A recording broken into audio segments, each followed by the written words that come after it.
Welcome to Desperately Seeking the 80s. I am Meg. And I am Jessica. And Meg and I have been friends since 1982. We got through middle school and high school together here in New York City, where we still live. And where we podcast about New York City in the 80s. I do Ripped from the Headlines. And I do pop culture.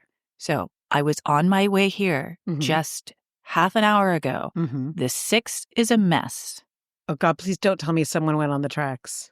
No, it might have just been rush hour vibes. Okay. How about the fact that that's my first assumption? I know. Right? I mean, exactly. And you're not far off. No. Because it could very much be that. We don't know. Yes. It's happening all the time these days. Woo. Anyway, so I was running a little bit late. But which, by the way, meant that you showed up here on time. I know. I'm sorry. I'm always early. You're always early, which I'm the worst. And I love having you in my apartment. So that's not the problem. Is that I'm always like rushing to finish what I'm doing. And I'm like, so every time that you're late, which means I'm always like, oh, thank Jesus. But you got here perfectly spot on time. I'll do better. I know that's kind of obnoxious. You are perfect. Don't change. Well, anyway, I had a chance to check the Instagram and I had a message from Andrea, who we love. Oh, Andrea. Yes. Hi, Andrea. And she said, okay, just listen to the newest ep. Pappy Mason had dregs, yes, but he was not a Rastafarian. He was very American and adapted to his neighborhood. But as a child of Rastafarians, I had to let you guys know he wasn't one of us. LOL. Noted. Yes, Andrea. Absolutely. And we had a little back and forth. It turns out that the Rastafarian thing came from the Vanity Fair article. So I was like, ew, what's wrong with you guys? It was an assumption. Journalism. And so I said that to Andrea and she said, a lot of times people see men with dreads and say, Rasta. But I do know that he used to adopt a Jamaican accent when drug dealing to fit in. So isn't that, now I'm like, oh my God, I have so many follow-up questions. How does she know? Like, I want to know. We need to take her out for a drink. Yeah. I was like, we need to take this off the Insta. Yeah. I thought it was very good intel. It's wonderful intel. So thank you very much for setting us straight. I have something I want to talk about. Okay. And we've talked about this a lot, but I need to talk about it on this podcast. I support you. Thank you. The backstory on this is that we are going to be favorably reviewing a book on this podcast. And in fact, we've decided that we are going to start doing book reviews. We get a lot of requests to do interviews with authors, and our setup just doesn't allow for it. It doesn't work. The sound quality of this podcast is really important to us, and doing things by Zoom and all of that, unless it's a field trip, it doesn't really work for us. But we decided that instead we're going to do book reviews. So authors out there, publishers, editors, publicists, we are open for business. Please contact us and send us books. So with that in mind, we were invited to go to a reading because the author, Cynthia Weiner, I think it's Weiner, it's not Weiner. I think it's Weiner. It's Weiner, wrote a book that's a novel that uses the events of the Jennifer Levin murder as a jumping off point for this examination of a character, a girl who is sort of on the inside, but really on the outside, and learning who she is and growing up by being a witness to what happened. And we went to go see Cynthia do a reading at the Corner Bookstore, our favorite bookstore. Number one.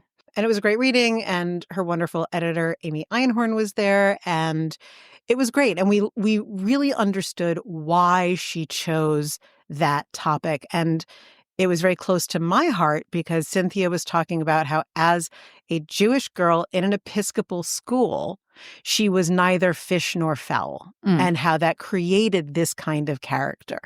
Okay, so she does this reading. It's great. And we then get on, both of us are tagged, you and I, by our dear friend about the book review for Cynthia's book. And as a little bit of backstory, I believe we have talked about this on this podcast, Like all of the private schools, Nightingale sent us to Frost Valley in the wintertime for like, it was 1 or 2 nights overnight, like trust building exercises. Outward bound stuff. Yeah. And please get a bunch of high school girls together to do trust exercises. Like, nice try. But it's a rite of passage. Everyone goes. And there was a girl in our class who was the ultimate, I believe it is now referred to as a pick-me girl. And desperate to be cool. And as anyone who is or ever was a child knows, the more desperate you are, the less likely that you're ever going to get anything. And on top of that, she was absolutely arrogant and snobbish. And so it was just a deadly combination. And she tried so hard to pretend that she was in the in-crowd. It was nonsense. And just be yourself. Everything would have been fine. So when we go to Frost Valley, she's letting it drop here and there. It's the 80s, that she's really into doing coke.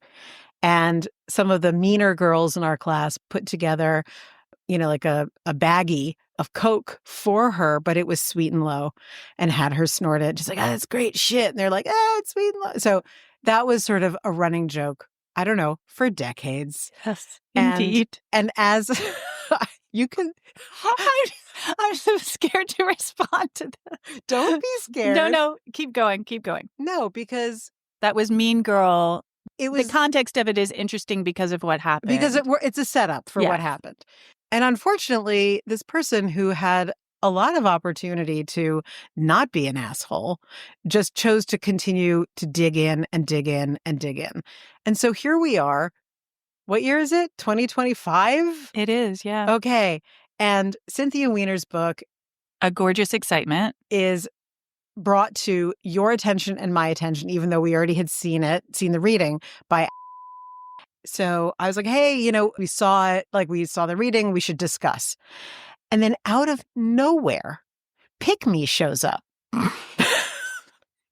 And Pick Me, who has not spoken to me in decades, says, Jessica, was her reading equally unconnected to the title of the piece? A very distant hook, to be sure. Now, I instantly am incensed because I'm like, leave writers alone. Give me a break. Also, she's just wrong. So I said, well, it was relevant. A quote from Freud about the experience of snorting cocaine. Cynthia got a glowing review from Kirkus. Very hard to do. I refrained from saying, as if you would know what the gorgeous excitement would be. Not willing to leave well enough alone, this person says, meh, seems a too easy hook. Easy for who? What are you talking about? She had nothing to do with Jennifer or her murder, but it's how she'll get eyeballs. I have to say, when I read that, because I was just watching, I did not pipe in. I was just watching this unfold on the social medias. And I was like, how rude to do this publicly. Yeah. What is wrong with this person? Precisely. So I said the only thing that someone could say in this circumstance, and no, it's not go fuck yourself. No, I was an adult. And I said, have you read it? What a reasonable thing to say. So reasonable. And the answer was no. Read the review and the excerpts. That's remember in Metropolitan, he's like, I don't read, I only read the critique. Yes. I read the reviews and the excerpts enough to know she didn't know Jennifer and had no connection. And as someone who was close to her, I'm beyond done with folks using what happened to her as a hook for their own benefit. I then chose not to respond. Now, this person, so God, Pick Me did not know Jennifer. We all don't even, first off, why am I sharing the story? Number one, it's an example that high school never dies. It's an example that people are who they are forever. They do not change. And what I thought was even more, and why still lie? I don't even know what that is. You must hate yourself that much that you have to come up with a new narrative. And in fact, that's the point. Here's the point of this whole thing. What I think is really interesting, and it comes up a lot now in film, but not in books, is who has the right to tell a story. And you and I are storytellers. We spend all our days preparing and doing podcasts and now videos to come about other people's stories and then how we experience them, how we now understand them. Stories are not to be gatekept. They are not to be hoarded. And anyone who thinks that someone's story, particularly someone who died tragically, that there's only one person who can tell the story is in fact not honoring their life. They're making sure that there is silence around that person. And for that, Meg, I say, shame. Well, shame. And we did it. We did it. We did what? We did the shaming. Well, I mean, happened. Just you agree with everything I said, do you absolutely. not? I mean, I was absolutely outraged. I didn't pipe in on the social medias because it gives me agita, but I instead exploded at my family and said, "You believe how outrageous this is?" I mean, it was just ridiculous. Were you astonished at how controlled I was? Well, we were texting back and forth at the time. That's true. I was forgot, impressed. Yes. How Thank about you. that? No, I was impressed. I was shocked. I was like, oh, look, personal growth. I guess I change, but other people do. I know. I was like, I think I've changed a little bit too. I think I've improved since high school. I think, yeah. But someone hasn't. Someone else has been stagnant. Anyway, that's just my rant. Yes, as part of a high school beef, I'm going to own that. But more to the point, storytelling is everybody's. And if you are a storyteller or want to be one, do not let anyone get in your way. Damn it. Huzzah. Huzzah. Rant over. I've got one more thing to share. Oh, I'm so excited because God knows I don't want this to end on my sanctimony and rage. Dick Button died. Really? Yes. And if you recall, he was attacked by a bunch of teenage Yorkville youth in the Ramble in 1979. He was an extremely accomplished figure skater and ended up being also once he retired from figure skating, he became a TV announcer. Mm-hmm. And he was married at the time of the attack in the Ramble, and he was not openly gay, and there was some question about whether it really was gay bashing. Mm-hmm. I think we can all just say now, rest easy that it was indeed. It was absolutely gay bashing, and he is survived by his spouse and longtime partner, Dennis Grimaldi. Oh. Yeah. So he found himself. Yeah. See, people can change. Well, and this is another thing, reading his entire obituary, which is really beautiful. He really couldn't come out of the closet. He wasn't just a public figure in ice skating. He was the face of figure skating on television. And it just was not an option for him. Different times, man. Yeah. But yeah, how old was he? When he died? Mm-hmm. 95. Shut it. Great life. Good for him. Yeah. Nice.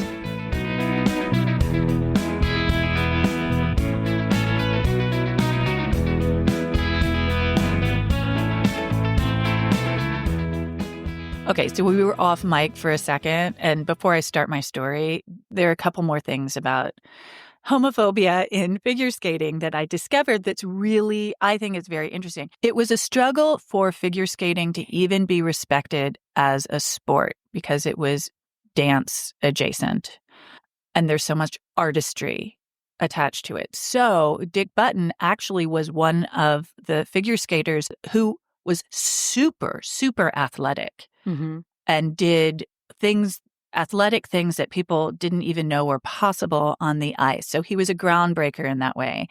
And at the time, they talk about in his obituary, like Walter Cronkite was like, I don't know how to talk about this sport at all.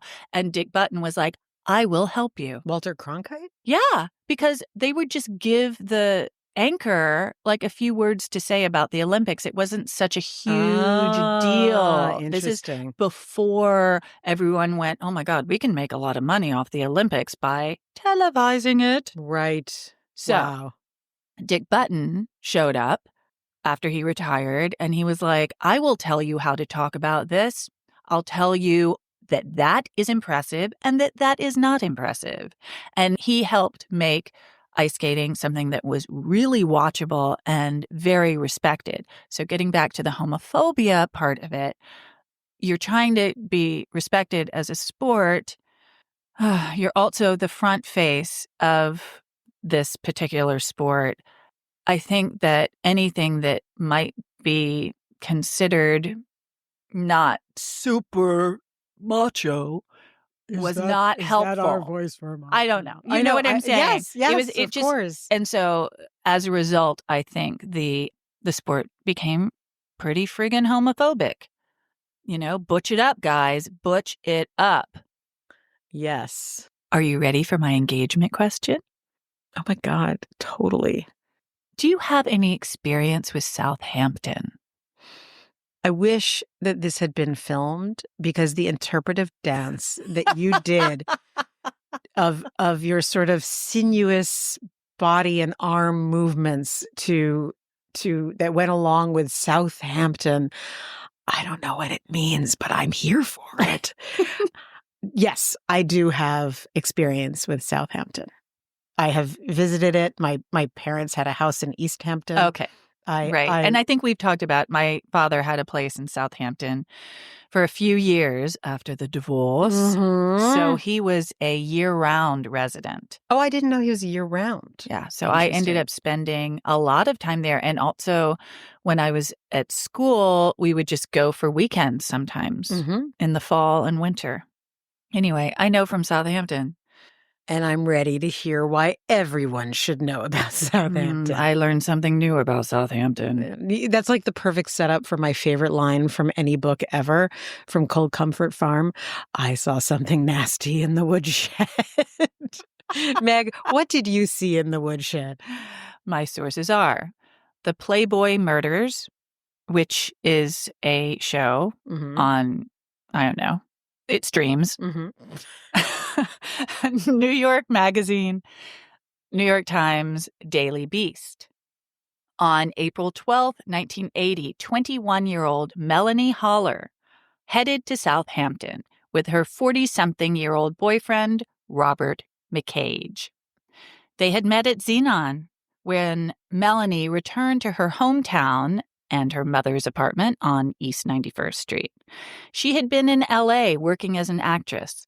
She played Angie Grabowski, the only official girl sweat hog on the third season of Welcome Back, Kotter. I am now all in.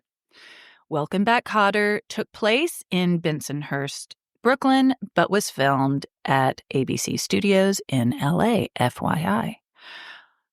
And by the way, when Melonie, she'd grown up in New York and she was a child actor. And when she was 12, she'd appeared as Gene Hackman's daughter in The French Connection. No. Yes. Good one. Now, post Welcome Back, Kotter, she was eager to be seen as an adult. And she figured Playboy could help with that. At the time, Playboy had a pretty decent reputation. Its interviews with actors and writers and politicians were insightful. Famously, Jimmy Carter, Barbra Streisand, and Elton John, and respected actresses appeared on the cover. Farrah Fawcett, Dolly Parton, Pamela Sue Martin. I thought you'd enjoy that one. Yes. And its centerfolds were considered practically visual art compared to its raunchy competitors like Hustler and Penthouse. Melonie's article in Playboy was called Welcome Back, Haller. All right, it works. And photographed her in suggestive and revealing poses in a dressing room like she was about to be called to set and was very naked. Ooh, she better rush. Naked. Get her clothes on. Oh my God, run, Melonie. After her article came out in March 1980, She stayed at the Playboy Mansion for a while before heading home to New York. Robert McCage, her boyfriend, remember, 40-something-year-old? Yes. He was a freewheeling bachelor living large in the city. They never amount to any good, do they? Nope. And this one really didn't. He owned an electronics business in New Jersey and drove a Jensen convertible. I do not know what that is, but I wrote it down. I don't know what that... I mean, is that the make of the car? Yeah, Jensen Never convertible. heard of it. Jensen sounds like an appliance. And he had a Magnum speedboat. Again, who knows from speedboats? It was a Magnum speedboat. But I think Magnum, we get the hint, Mr. McCage. And he frequently visited his friends in Southampton. Apparently, he thought it was a hoot to come down to dinner naked, wearing only a necktie.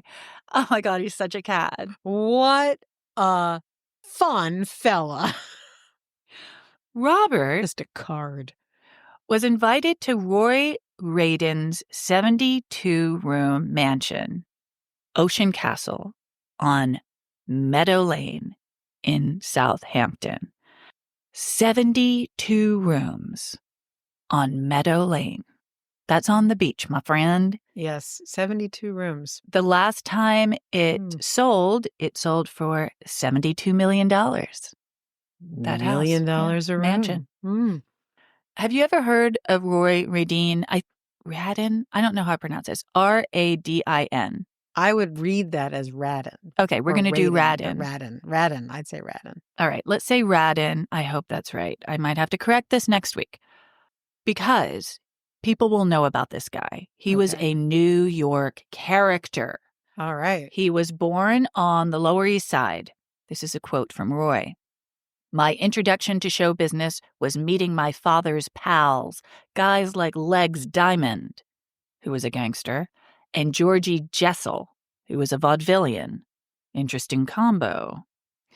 His dad owned a speakeasy and produced Broadway shows. By the way, George Jessel became a famous actor in the movies later, but go ahead. His dad owned a what? A speakeasy. And produced Broadway shows in the 20s and 30s. And Roy took up the family business. He dropped out of school when he was 16 and started producing traveling vaudeville shows in the 70s. In the 70s? Yes. So there was like a revival? And yes, it was an art form that had kind of died out, but he was like, I want to bring it back. Although in a way, all of the variety shows in the 70s were really just vaudeville but televised. So sure, it makes sense. It's related. And his shows starred Henny Youngman. No way. Joey Bishop. No way. Red Buttons. Good God. Shecky Green. Oh my God, it's the entire Borscht Belt crew. And Milton Berle. Oh my God. Exactly. These are like, that's the royalty of the Borscht Belt. Yep. And then later on, he added musical acts that had sort of lost their shine because it was now the 70s. The Drifters, Eddie Fisher, the Shirelles, Tiny Tim. This guy was the impresario of all impresarios. Wait. Did you say Tiny Tim? Yeah. So he was giving all of these people fresh opportunity to perform in these shows. Because if you don't know, their heyday was over. Well, Tiny Tim was really a novelty act from the 60s. And if anyone doesn't know who he is or was, I beg you to go on YouTube, look him up. You will never be the same. The road shows were all named after Roy. The Roy Radin Vaudeville Review, the Roy Radin Variety Show, Roy Radin's Vaudeville 77. These somewhat shabby shows, to be honest, would travel to high school auditoriums and community centers, and tickets were often sold to benefit handicapped children or police officers. Wait, so Uncle Milty and Henny Youngman were performing in the 70s in school gyms? Yeah. I did not know that. And then a 1975 investigation determined only 27% of the funds raised went to the charities. So it's a little bit of a scam. So It's like, I'm selling tickets, and the ticket price will go to benefit children in wheelchairs. He never had the presence of mind to say a portion of our sales. Well, Oh, even if you do say a portion, a certain percentage does have to go, and it can't be 27% if that's how you're selling your tickets. Noted. He was a millionaire before he was 20. No. At the time of his Southampton party, he was trying to break into Hollywood. So he's got all this dough, and he's got this amazing mansion, and now he wants to make it in the film biz. I'm trying to work out how old he was. He was born in 1950. Okay, so he was not there in the 20s. So he picked up where his father left off. He picked up many years later. Okay. Got it. He and Robert Evans. No way. Awesome. Wanted to get a movie off the ground about the legendary Harlem nightclub from the 20s, the Cotton Club. Robert, the boyfriend Robert, not Robert Evans, Robert, the boyfriend, told Melonie that their host, Roy, was a producer. So Melonie was pretty excited about that. So she brought her portfolio and she wanted to network.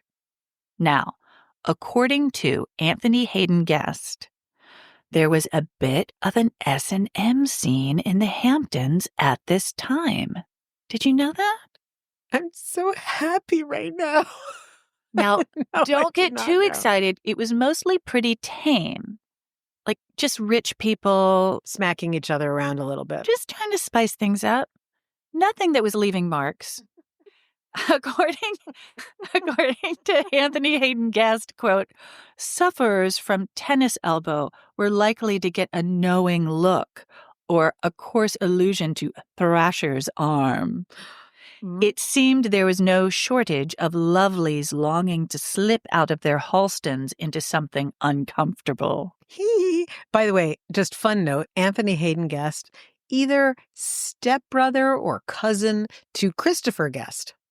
Oh my goodness. That's a crazy, crazy thing to know. Christopher Guest is actually from a titled English family. And you thought he was just, crazy for Canadian government. guy. Yes. Yeah. So on their way to Ocean Castle, Melonie and Robert stopped by a Southampton pharmacy and bought toothpaste, tampons, cologne, and 3 dog chains. You had me at hello. You had me at dog chain. That evening's activities were fueled by Coke, poppers, Quaaludes, and mescaline. What happened next depends on who you ask. According to Melonie, what started as mild drug use and consensual sex play turned coercive and violent. Robert, Melonie, Roy, Roy's fiancé, Tony Fellett, and Karen Tracy were in Roy's bedroom when Melonie, who began to feel as though she'd been unknowingly drugged, objected to being filmed. Roy had a film camera aimed right at his bed. Somehow, the camera got knocked over and Roy became enraged. Then, Roy, Robert, Tony, and Karen proceeded to beat Melonie to a pulp, and the 2 men raped her. Roy would eventually tell a different story. He claimed Melonie and Robert showed up in his bedroom that night, uninvited, dressed in leather outfits, and that the sex that did occur was consensual from beginning to end. And the next morning, this is also what Roy said, Melonie burst into his bedroom, again, because she's big on bursting into his bedroom for some reason, insisting he look at her portfolio. That's Roy's story. And that's when she smashed his video camera. All right. This doesn't track, but story okay. A, story B. The facts that are undisputed are that early Saturday morning, Melonie was in very bad shape. She had been beaten up somehow, and she couldn't walk or talk due to whatever drugs were in her system. Roy wanted her out of the house. Robert and Roy called her mother on East 91st Street and told her Melonie was a mess. And Melonie's mom begged them to put her in a limo and send her home. The limo would cost $60, which would be $230 today, which I don't think is so bad. That just seems very reasonable. To get all the way from Southampton to Manhattan. That would not happen now. That would not happen now. Roy said, fuck that. Too expensive. And the two men... Roy of the 72 rooms? Yeah, Roy of the 72 rooms. And the two men drove her to the train station, to the LIR, and deposited her unconscious, barely clothed, onto the train with her portfolio pictures strewn about her. This is her boyfriend? Yep. The conductor discovered her and called the police. Roy Radin was very friendly with the local police, thanks to his fundraising efforts, and because he frequently hired off-duty police as security for his parties. Not a lot of evidence was found at Ocean Castle. I wonder why. But there was the videotape. Roy had tried to erase it, but hadn't rewound it entirely before taping over its contents. So there were still a few seconds at the beginning that were kind of damning. That is, isn't it amazing how people fuck up? Like so sloppy, Roy. Oh, how about this? Also, he had an unlicensed .38 caliber pistol. Oh, that's not good. He pled guilty to weapons possession, and the other charges were dropped. He was fined $1,000 and given 3 years probation and ordered to undergo psychological treatment. It's not a lot. It seems light. And, you know, the $1,000 compared to the, I think the $60, like this man is, these are small stakes. He should have just, you know, like, come on, Roy. Well, he was a horrible person. Yes, he was a piece of shit. Karen Tracy pled guilty to harassment and was discharged because there were a lot of people who got in on the beating of Melonie, according to Melonie. So this is a drug-fueled beat down where everyone and a rape. Yeah. And a rape. Okay. Robert, remember the boyfriend that everyone loves? He pled guilty to assaulting Haller, not to raping her. Didn't rape her. But he said, yeah, I did beat her up. And he was sentenced to 30 days in jail. Tony Fillett was fined $50 for harassment, and she and Roy married on September 5th, 1981 in Southampton. But a year and a half later, on June 10th, 1983, Roy went missing on his way to an appointment in Beverly Hills with his drug dealer and friend, Karen Greenberger, which was an alias. Her real name was Lainey Jacobs. Just stick with me for a second. So now he's in LA because remember, he wanted to get Cotton Club off the ground. Yeah. So he goes to Beverly Hills. He's wheeling and dealing. And then he takes a meeting with Karen Greenberger. His friend and client, Damon Wilson. No! Yes. Who played Lamont Sanford in Sanford and Son. I'm dead right now. He's his client because Roy decided he was going to get into being a manager. Oh my God. Lamont, you big dummy. I know. So, heaven. Damon Wilson watched Roy get into a limousine. And then Roy's body was discovered a few weeks later by a beekeeper about 65 miles north of Los Angeles. A beekeeper? It was... This is like so David Lynch now. Like I'm completely in love with this. Okay. Basically in the wilds where a guy was keeping his bees. I got it. It's just the visuals are priceless. 33-year-old Roy had been shot in the head.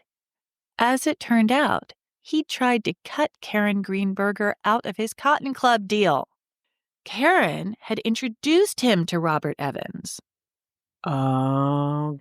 She considered herself integral to whatever deal he and Evans struck. But she was also the drug dealer. Yes. So she was, and everyone knows that Robert Evans had a coke habit that was Astonishing. And they were dating at the time that she introduced Robert Evans to Roy. Really? Yeah. Mm. And guess what? She was not about to be so unceremoniously dumped by Roy. No, Lainey. With Karen, dumped whoever. out of the Cotton Club deal, to be specific. So she had Roy killed. She ended up getting life without parole. Another violent aftermath? You want to hear something else crazy? This is like a cavalcade of stars, this whole piece. This I know. is amazing. You didn't think Sanford and Son was going to come into this, did you? Nothing. And you know me so well. You knew that was the clincher. We got to get to Sanford and Son. God, Demond. All right. Another crazy, crazy thing. All right. Mm-hmm. In May 1980, so a month after the Southampton party, Melonie accused 39-year-old photographer Ronald Seisman of forcing her to do drugs. So it happened again. Wait, forcing her to do drugs? Yeah. So that's what she said happened in Southampton. And again, so is this, and then is it this happened that Melonie again. Is like, I take drugs but don't want to take responsibility? Actually, this is what I think it is. I mean, she was totally beaten up in Southampton. There's just no question about it. And you don't do that to yourself, right? There's no way you can. Clearly not. And whatever drugs were in her system, they were not of her choosing. They dumped her onto the train. I think the trauma of that incident, I think whatever happened with this photographer, she was traumatized, and I think she was triggered. That's what I think. Interesting. That's my interpretation. And does she have any kind of a happy adjacent ending? She later dropped the charges, and she left New York for good. And that's the happy adjacent. She was like, fuck these guys. I'm out. I'm out.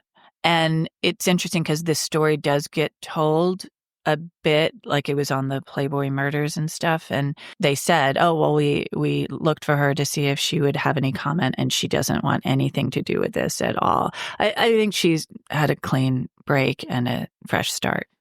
So I hope all is well. Indeed. But the story is not over. Of course it's not. This is incredible. A year later, in November 1981, so this is still before Roy was killed, and it's unrelated to Roy except for the Melonie connection. Mm-hmm.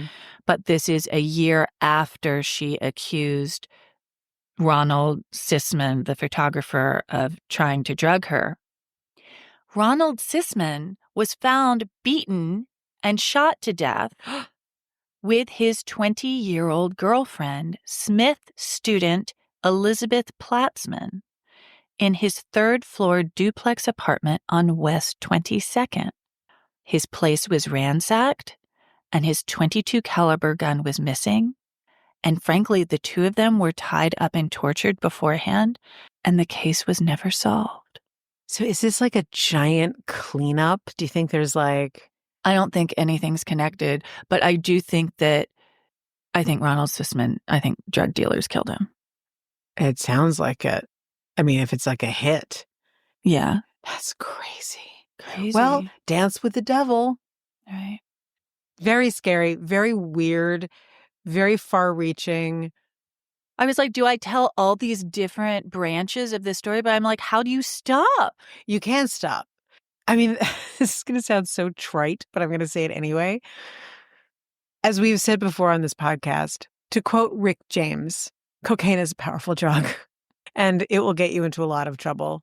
And you talked about it last week with crack and all of the whackness of the crack. And here we are again with cocaine is a powerful drug. And when you are out of your fucking mind, God knows what you're going to do. And I hate these 20-year-old girls who are running with these middle-aged men and nothing good happens. No. I'm sorry, we just have to point it out.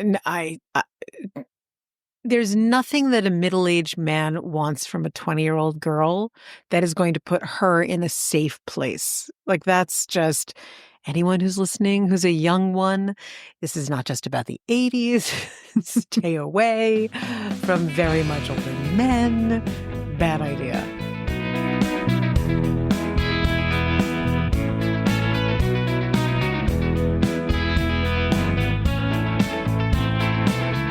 So, Meg, I took up a lot of our airtime at the beginning of this podcast today talking about how there's no gatekeeping on stories. True. So I'm going to be a little brief on this one. Okay. But, on this podcast, we've interviewed friends of ours who were in bands in the 80s and part of the downtown scene, and friends of ours who were really into bands in the downtown scene, and they were all boys. So I wanted to talk a little bit about the girl band that was doing a lot of the same stuff, but better and cooler, and in my opinion, much more rock and roll, because they had a real axe to grind, though they don't really say that they had an axe to grind, but I think they did. The Lunachicks. Oh, this is new to me. Okay, so 4 years after the Beastie Boys broke out into notoriety, the Lunachicks, so, we all know the Beasties went to Stuyvesant, right? So the Lunachicks were a group. But we got corrected on that. Where did they go? Oh, Lord. Well, St. Anne's, for one. Okay. And I think the confusion was that because of they the t-shirt, wore the a Stuyvesant t-shirt. Okay. Stuyvesant t-shirt. But all right, anyway. so I stand corrected. They definitely did not. St. Anne's. Okay, fine, St. Anne's, whatever. These girls went to LaGuardia School of Performing Arts. So in 1987, they decided that they were going to start a band, and they did. So they would play at CBGB's and Limelight, and it was at Limelight that Kim Gordon and Thurston Moore of Sonic Youth saw them play and were so knocked out by them that they helped them get signed to a label and even produced their first record. Amazing. So the Lunachicks, who were they? They were us, Meg. And so I was doing this research about them. So we are maybe a year apart in school. When we've talked about like the uptown kids and the downtown kids, and there's this great gulf between them, I was reading about the Lunachicks and where they went and what they did in some part of their lives was exactly what we were doing. And it made me realize that New York really is a very geographically small place. If you want to procure certain things, if you want to have certain experiences, there are 4 places to go. New York is a small town. So I was reading this, and I'll tell you in just a second what some of these things were. To my absolute astonishment, I really identified with them, and I think you will too. Okay, I'm excited. So they were a punk band. They were an out-and-out, all-girl punk band. They were extremely theatrical and extraordinarily over the top and very, very subversive, but not with rage. They made a big point later on saying they were not riot girls. They did not have a feminist agenda. They simply were what they were. And in the course of doing that, they moved the needle on how female performers were perceived. Can I just say one thing? Yes. Because you said they were like us. And I just keep imagining us in Glee Club. Oh, Jesus Swinging Christ. seniors. I'm like, were they so much like us? No, they were not us. They were not even, no. With the red turtleneck and the black skirt? No, it was a white high neck blouse with a red cummerbund. That was for Glee Club, Oh, Jessica. for swinging seniors. Swinging Don't even seniors. start with me with that nonsense. Totally horrific and embarrassing. Yeah, I wish I could claim any kind of punk. No, we were not in my punk. youth. No, I was not. We were not that. I was That's not what I'm theater saying. kid. I'm saying that where they talk about running around was where we were as well. And it's just that people who come to New York are like, oh my God, it's, the big city. You can get lost here. It's anonymous. And it's like, but is it really? Like it's actually a pretty geographically small place. So The Lunachicks, they wrote a book, and I will provide the name of the book at the end of the podcast. But this book is really hilarious, and it's in their voices. And there are a couple of things that they talk about that we talk about in a very similar way on this podcast. So they're talking about what it is to be girls running around Manhattan in the 80s. And what was it that moved you around, and what were the things that you saw? So in their book, here's one of my quotes that I really like. They describe it perfectly. In hindsight, our New York was a fucking hellscape. The AIDS and crack epidemics were heating up. Crime was rampant and perverts were everywhere. The city was about as hospitable as a turd to the face. And yet, we loved it. Chalk it up to being young and not knowing any better. It's not like we assumed kids in Ohio or Kansas jumped over dirty needles and dodged flashers and mounds of dog shit on their way to school every morning. Flashers. The way that we did. Flashers. So many of them. So Why? many flashers. So much dog shit. Why? 82nd Street was like dog shit alley. And I could never understand it. It's not like it was a bad block, but for some reason, that particular block was like, if you lived on 83rd Street, that must be where you walked your dog. Because it was like you had to like run a slalom course between the piles of turds. So they say, but we knew our city had its peculiar charms. But it also never occurred to us that New York should be, this is what really got me. It never occurred to us that New York should be a safer, cleaner place for us to grow up in. We just accepted and loved the city in all its foul, terrifying glory, exactly the way that it was. Yeah. And I like that. Yeah, it was like, well, you only know what you know. They talked about how they could run around on the subway like New York kids. We didn't have to worry about cars. They could go to Coney Island. They could do whatever. They say that in the New York City of the 80s, daily life was a veritable obstacle course of creeps and assholes. And they would travel in a pack, which we did too. That's true. Yes. You stay in a huddle. Never leave a girl behind. Never leave a girl behind. You had to be tough. You had to defend yourself, or at the minimum, and this is where I excelled, talk big and fast. But they were talking about being punk kids, which we were not. And their safe haven, much like our friends who we've spoken to, was on the Lower East Side in St. Mark's Place, where the other weirdos congregated. But getting there was treacherous, which we have talked about, all the squats and shooting galleries and stuff around like that. And they went to Playland. We'd go to Playland, a super sleazy arcade in Times Square, late at night, surrounded by porno, pimps, and prostitutes.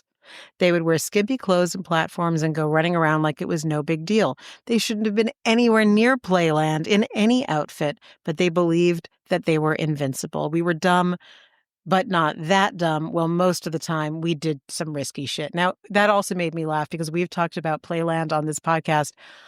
I don't think it even registered for me because we went in the daytime. We went in the daytime. That it was really that dangerous at all. It was more like, oh my God, I'm freaked out that I'm getting a fake ID, which is what they're talking about. And also getting there. I mean, to go to Times Square from Upper East Side is a trek. I'm going to take a cab. What are you talking about? A trek. Give me a break. They said that they made a lot of trips to CBGB and Pyramid and to Danceteria. The drinking age was 18, and this will ring true again. The drinking age was 18, so all you had to do was look 18, which is pretty easy when you're 14, blind with bravado and filled with attitude. So they must be a little older. No, they are actually a year younger than we are.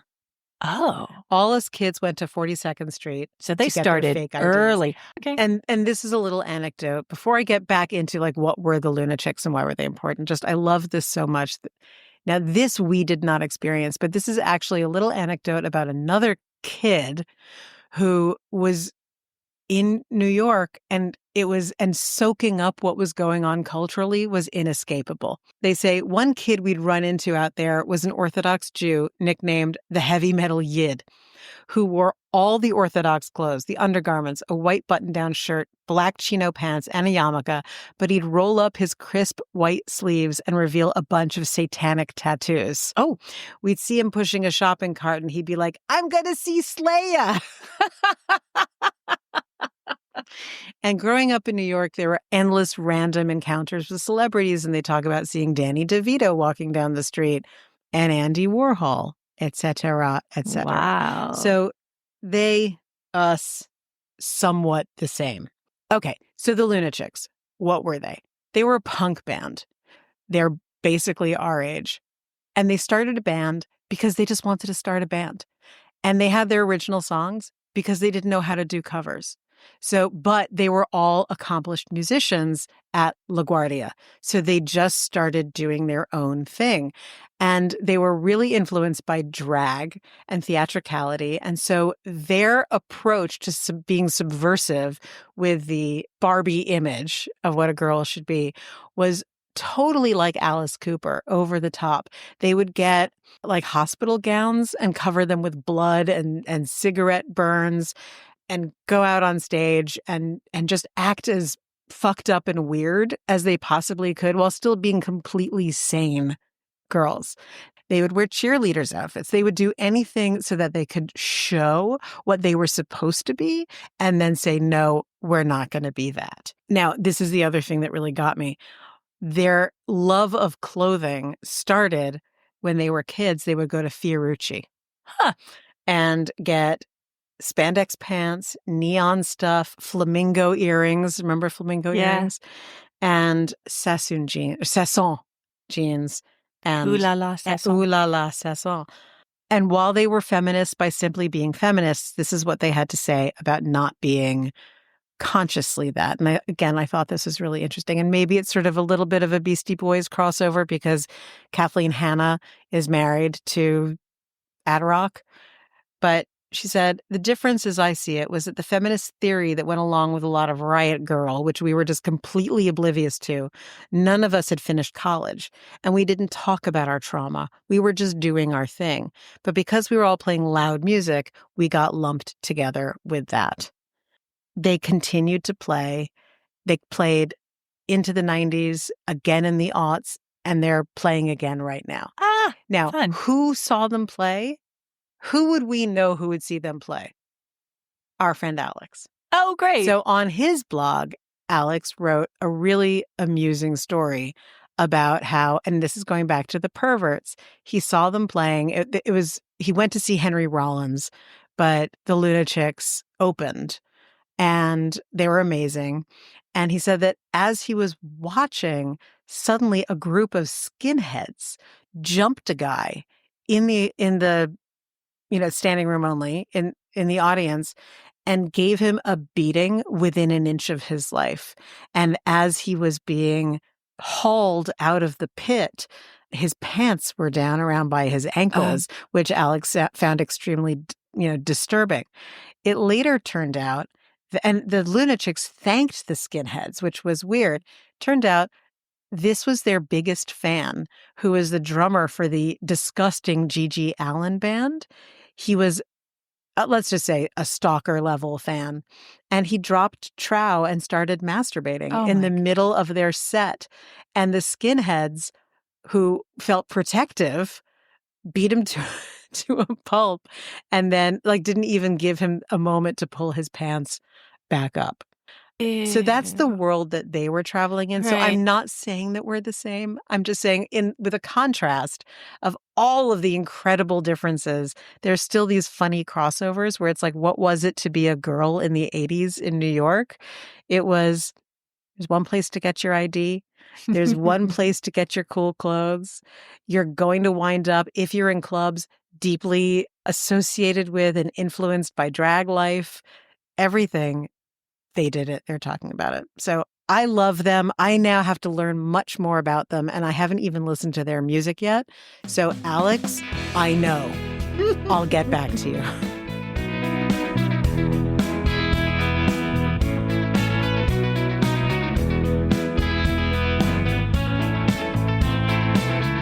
What's the tie-in? I would say girls in precarious situations. The ones in your story didn't fare so well. The ones in my story didn't wind up having a problem. Awesome. That's it. Guess how many reviews we have? Remember we said we were going to check in about that? Yes. How many reviews do we have? Just guess. I know, but I know that I came up with a guess last time, and I know that because I'm so addled today, my guess is going to have nothing to do with reality based on I think you guessed like 34 last time, and we had 79. Right, that's what's in my mind. Okay, we have 90. No, we have 79. You bastards! But the episode just came out yesterday. So guys, please give us some reviews. Some reviews. We would be so grateful. A big announcement. We're having a party to announce our YouTube channel. Yay. That we'll talk more about anon. Is that the right word? Yes. At Malt and Mold on Monday, February 24th. That's on 2nd Avenue, right at 21st Street. And it's going to be from 6 to 9. And we're going to have snacks and swag. And we're going to play some trivia. And it's going to be amazing. Please come.